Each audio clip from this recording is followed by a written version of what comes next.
13 September 1998 সালে কুমিল্লা জেলার দেবিদ্বার উপজেলায় আব্দুল মতিন এবং নার্গিস সুলতানার ঘরে জন্মগ্রহণ করেন মোহাম্মদ হাসনাত আবদুল্লাহ।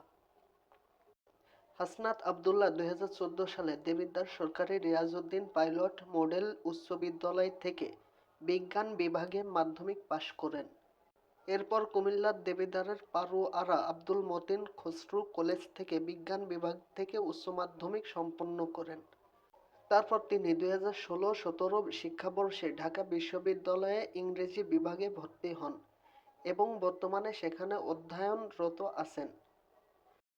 হাসনাত আবদুল্লাহ 2024 সালের 12 অক্টোবর সাবরিনা জাহান নুসরাতের সাথে বিবাহ বন্ধনে আবদ্ধ হন।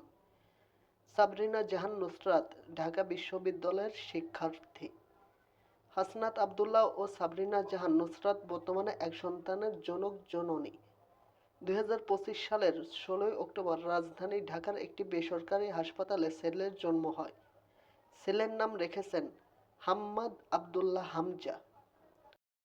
হাসনাত আবদুল্লাহ বর্তমানে বাংলাদেশের একজন উদীয়মান তরুণ রাজনীতিবিদ এবং নাগরিক পার্টির কেন্দ্রীয় কমিটির দক্ষিণ অঞ্চলের মুখ্য সংগঠক। 2024 সালের জুলাই বিপ্লবে বৈষম্য বিরোধী ছাত্র আন্দোলনের অন্যতম প্রধান সমন্বয়ক এবং পরবর্তীকালে কেন্দ্রীয় আহ্বায়ক হিসেবে তিনি দেশব্যাপী ব্যাপক পরিচিতি লাভ করেছেন।